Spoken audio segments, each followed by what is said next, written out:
I'm Mitchell Levy, Global Credibility Expert, and welcome to Dear Credibility Expert. So I've got a couple of questions. We'll see if we could squeeze in at least two. One is it ever okay to post something professionally that includes an opinion as well, or stay away from having opinions altogether?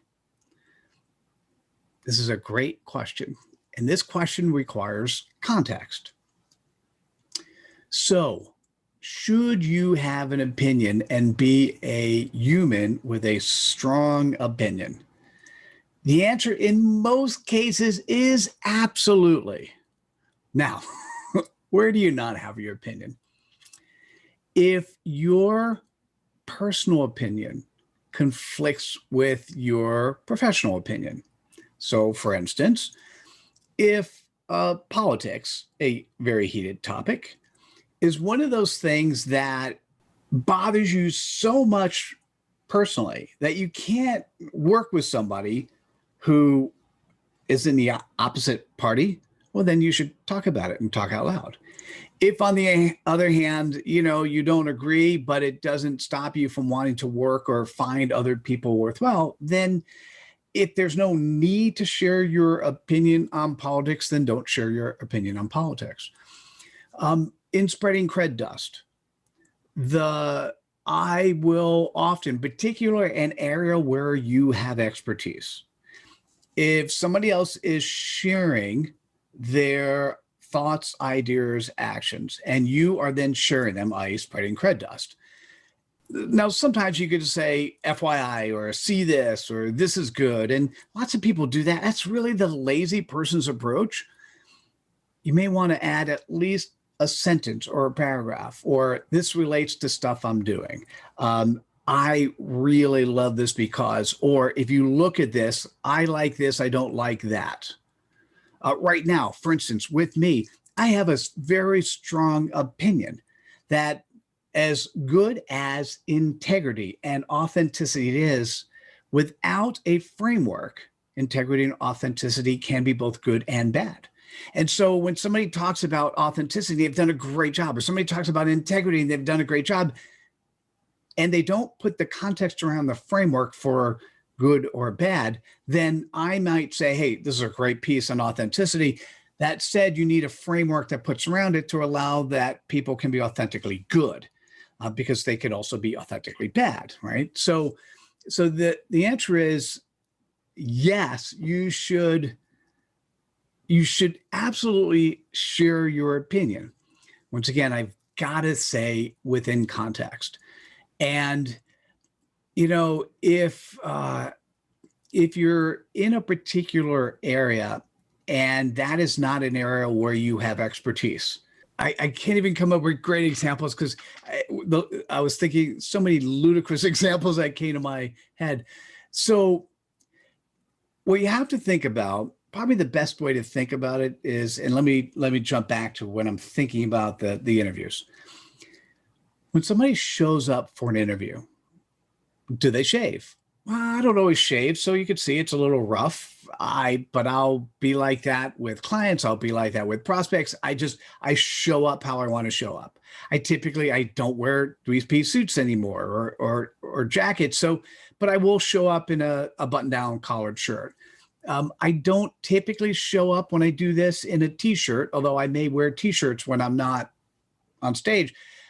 You should show up the way you want to show up.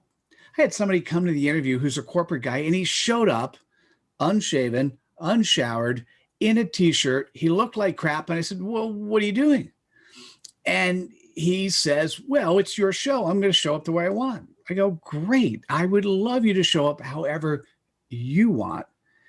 If this goes in front of one of your prospects or one of your clients, are you going to feel that it represents yourself well? His response was no. Then I said, do you think we should do the interview? He said, no, I don't think so. He never came back. Right. And so that's a person who has an integrity issue. That's a person who was not looking at showing up when he shows up to do everything that when you're going to do something, you might as well do it right. And if you can do it right, I don't want someone who has no opinion, that if I say something and they think I'm wrong, that they don't tell me I'm wrong if it's appropriate. If it has to do with raising my kids, no, probably I don't want to know. At this stage, at 22, there's no more. We're now moving to friend mode versus just purely, there's still guidance, but it's not the same. On the other hand, if I was doing something that was really bad, I'd want to hear about it in context. So to answer your question, yes, have an opinion.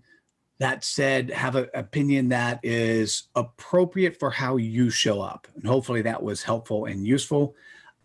Here's a good one. How would you evaluate my profile and what areas can I improve in? So it's an interesting question because, we have a course. I created a course on how to create a great LinkedIn profile. I typically, if you have an opportunity to come to the 5-day challenge, I'll often talk about the LinkedIn profile and how to update, as well as other social media and other things you should do in terms of credibility. So there's already a series of content I put out there. But if somebody asks, I'm going to give feedback. So I gave feedback. By the way, the website in particular or the LinkedIn profile was kind of lame. And there was one thing that was okay, one area, the about section. And the about section was all full of the way people sell dubiously today, all full of this dubious stuff in there. Zero credibility backup to back up anything that's going on. And images and CPOPs, like nothing was really in place. Probably on a scale from 1 to 10, probably a 4. So not a 1, not a 0. I've seen many of those. Like a 4 at the rate. So I kind of told them.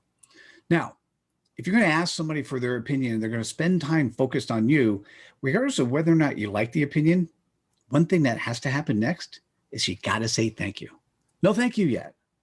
If I'm going to take the time to, which I normally charge for, to give people a LinkedIn profile update, evaluation, and support, I kind of want to see the thank you, whether or not you like it or not. I also recommended that he participate in going to either take this course or go to those location to get it for free, or, listen, if you want to know how to do a good LinkedIn profile, go to YouTube, type in how to create a good LinkedIn profile and spend 4 to 8 hours looking at what other people talked about, or go to somebody who's taken the time to put a course together. And we have a course. So if the video guy, if you could put the link to the course so that people can actually go there and see it. I have a guarantee with the course.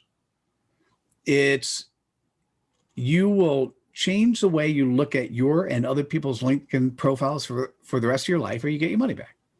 Kind of a nice change because it changes how you look at stuff. So I gave some feedback and hadn't heard back yet. So I guess I'd say, in terms of asking people questions, there are questions that make sense. And if you want to ask questions that are personal, like, you're standing in a store and you go to the person who is, running the store or a salesperson serving you, how do you like what I look like? Well, don't you hate it when, hate's a bad word, kill that one. Don't you really not like it when the person says, oh, that looks good. Oh, that looks good. When it's not really true. You want people to give you direct feedback. Now, what if somebody put on something that just looks so horrible? That's sort of your job. Now, the way my wife would do it is that it would say, I don't know what you would think about it or what your friends would think about it, but for me, that doesn't work because, and then blah, blah, blah, right? So same thing, if you're going to ask somebody about something you do, well, wait for their feedback and accept it appropriately, because that is what's credible. And, for me, I just thought, being of service to others, I should give direct feedback. Keep the questions and comments coming. Let me know whether or not you like or don't like this. Hopefully you like it. Share with your friends. We'll see you at the next episode of Dear Credibility Expert. Thanks. Take care. Bye now.